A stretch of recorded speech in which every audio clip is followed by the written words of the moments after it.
Hello and welcome to Real Quick Chat with the legal titan herself, Mrs Abimbola Akeredolu SAN.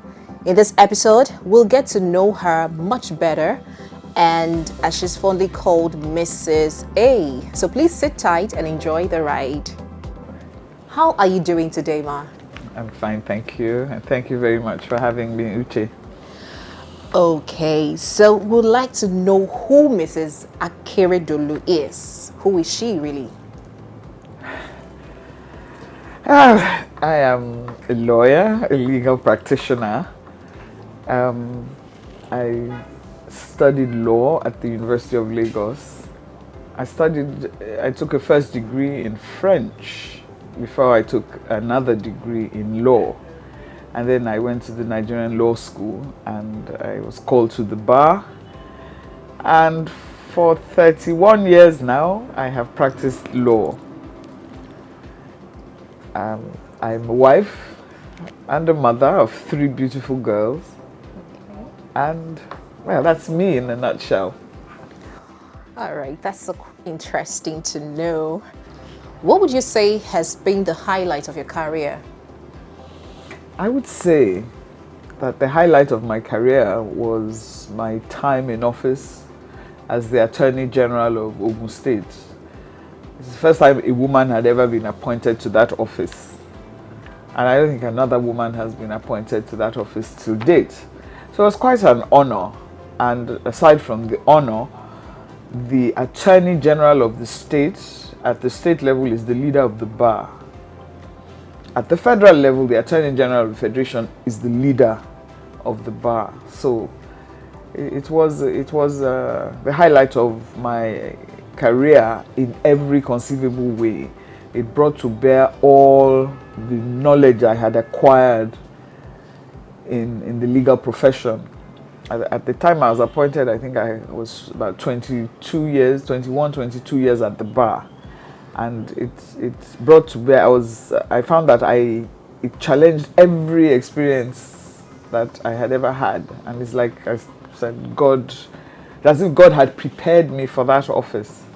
Prosecuting criminal cases, defending civil cases filed against the government, prosecuting criminal matters against accused persons who had committed offenses against the state.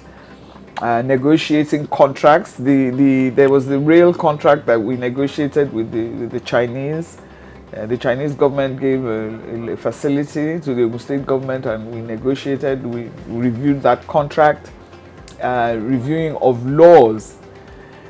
When the EXCO has reviewed a law and we send it to the State House of Assembly for them to pass into law, it was the job of my office to be sure that the law that was going to the House of Assembly reflected the intentions of the Executive Council of State. It was a very interesting time, and then in that office you had to learn how to handle civil servants, to get them to do their job, and then when they had their disputes, they wanted something from government, I would be the one to go back to government and say, look, my law officers need this, that, and the other. It was the highlight of my career, I must say. Okay, thank you so much, ma'am. All right, so looking at the COVID-19 pandemic that ravaged the world between 2020 and part of 2021, and considering the Nigerian judicial system, what lessons have been learned from the whole experience of COVID-19 pandemic? In my view, what the lessons the COVID pandemic has taught us, with particular reference to the Nigerian judicial system, is that there are many ways to skin a cat. We must learn to think outside the box.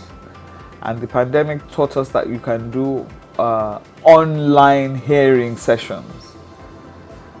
It has taught us to be more nimble, more flexible. And I say the pandemic has taught the whole world, not just the judicial system. But the question is, how ready are we to learn? What reforms would you recommend for the Nigerian judicial system? Imagine you're speaking to the President of Nigeria. Okay. If I was speaking to the President of Nigeria, There are a number of reforms that we could put in place to make the system function more, optimally. One, for instance, would be we need to find a recording system that works. The fact of judges writing longhand has killed the beauty of litigation and advocacy and makes matters take forever. We should have a recording system that is trustworthy, fit for purpose, and workable in the Nigerian context.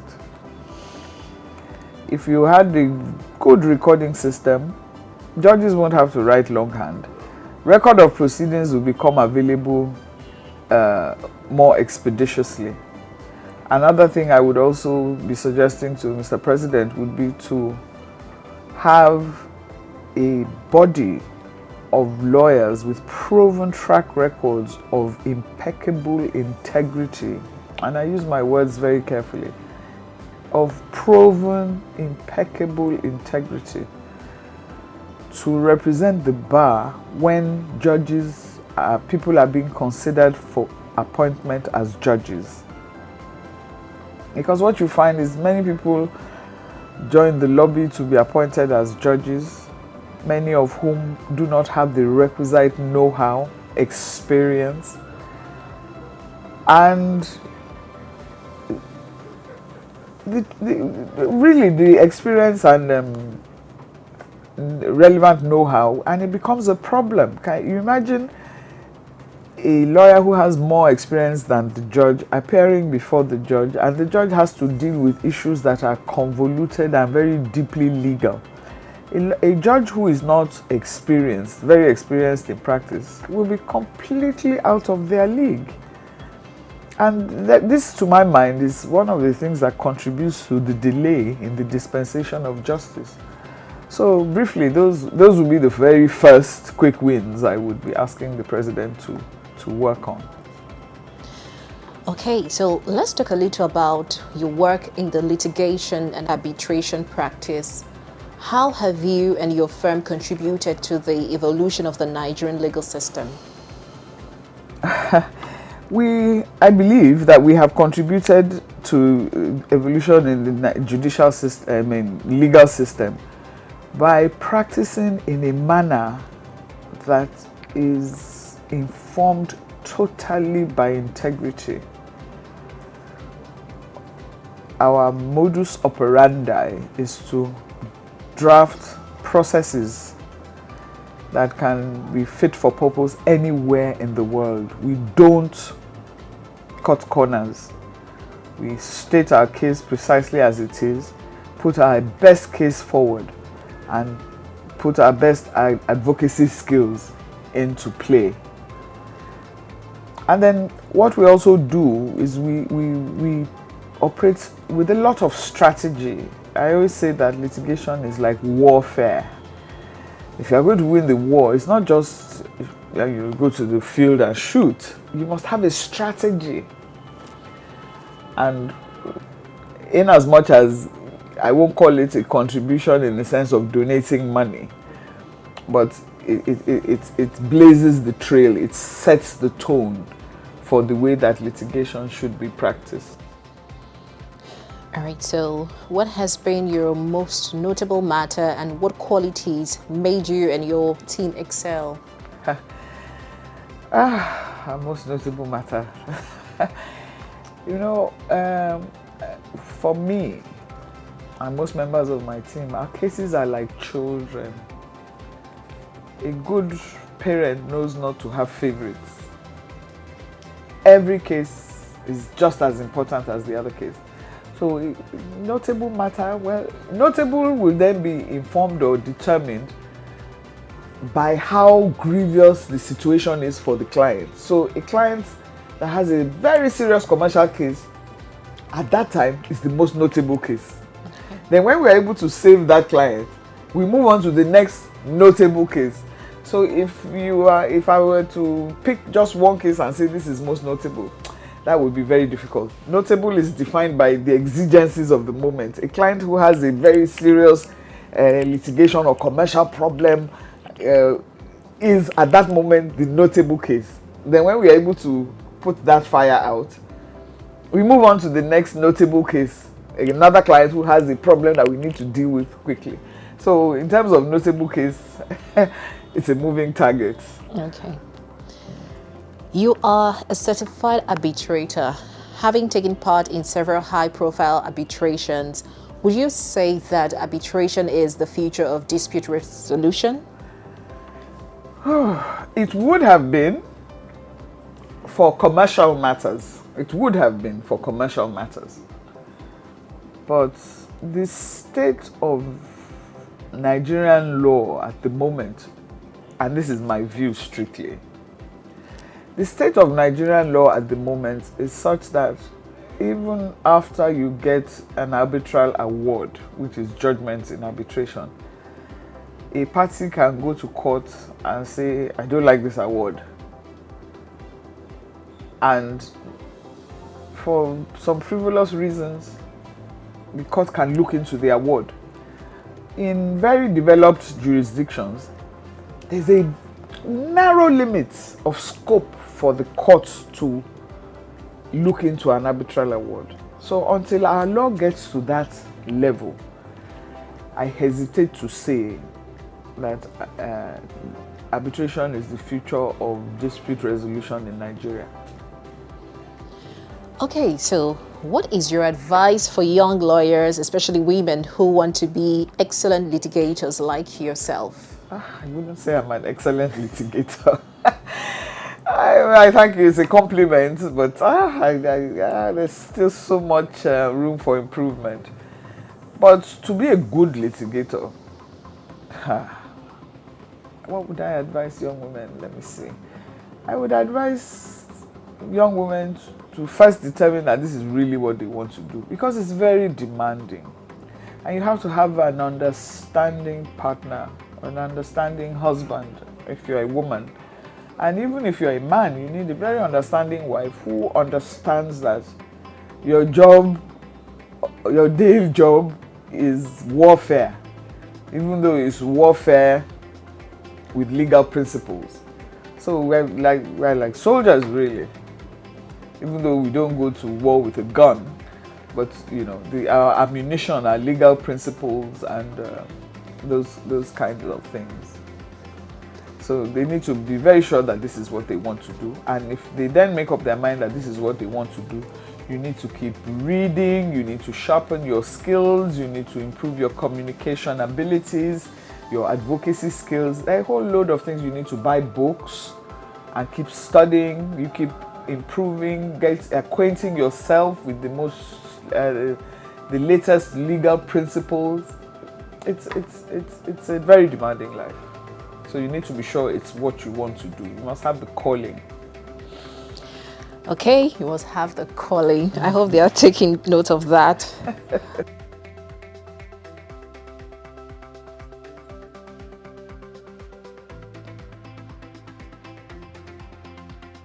It is often said that lawyers do not have lives outside of the office. Would you say you have a balance between your personal, social life and work life? Well, it's called work-life integration, the way it is practiced. Because there are times, and it's not all the time, but quite a few times, you have transactions where you are working with clients in China, a global transaction. You have a client in China, and another part of the client is working out of London, and the other side is working out of New York. So when China is winding down, London is waking up. When London starts winding down, New York kicks in. So if you have a global transaction that involves clients or parties in all of those jurisdictions, it's very hard to wind down because we are working round the clock. But it's not every time. So, your life, your social life, your personal life needs also to be serviced. So it's more of a work-life integration. Okay. So what is the most ridiculous thing you have witnessed or experienced in your 30 plus years of practice? I don't know if you have enough time. You hear all sorts of things in court. You hear all sorts of things in court. There've been many. I really know where to start. You hear lawyers make all sorts of funny propositions. They are the aggressor, and they are making a case as if you are the aggressor. I've heard all sorts of ridiculous things. I really can't pick out one, but it's because we hear all of these ridiculous things that litigation practice thrives. Thank you so much for that. So what is the most interesting thing that has ever happened while in court? The most interesting thing I can immediately think about was somebody I was cross-examining. Okay. And all of a sudden, the guy starts to tell the truth. And I found that very interesting. And later when I asked him that, how come, what made you decide to tell the truth? He said the way I was looking at him is as if I was looking into his soul. Wow. And he felt he better just tell the truth. That's quite interesting. Oh, really, that was really quite interesting. Yeah.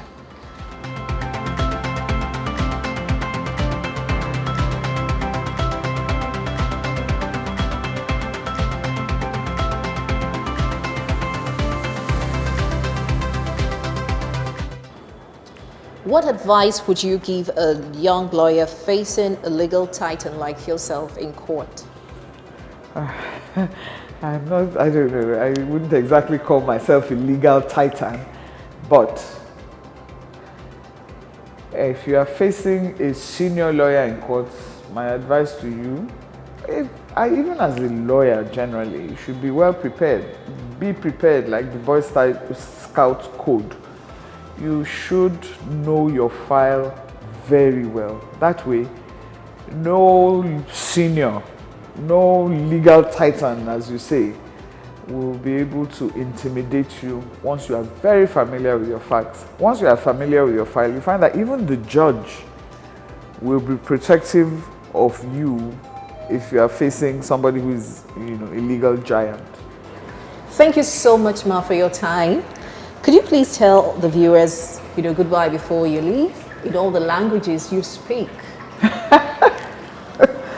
Okay, I'll start in my mother tongue, Odabo, which is goodbye in Yoruba, Kashifo in Igbo, Sanjuma in Hausa, Au revoir in French, Auf Wiedersehen in German, Arrivederci in Italian, and I think those are the languages I speak. Goodbye, thank you.